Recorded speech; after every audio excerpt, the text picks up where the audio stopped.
Now we will write cursive writing A to Z, both capital letter and small letter. See how I am writing. Capital A, small a. Capital B, small b.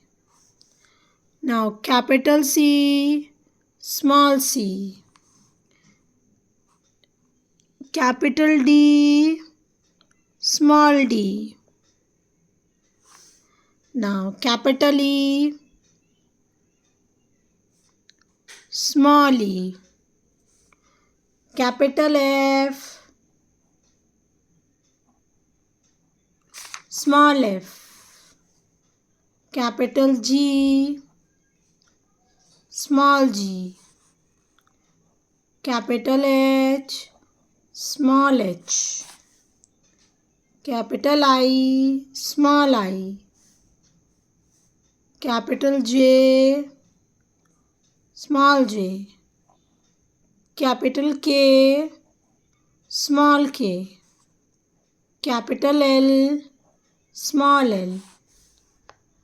Capital M, small m. Capital N, small n. Capital O, small o. Capital P, small p. Capital Q, small q. Capital R, small r. Capital S, small s. Capital T, small t.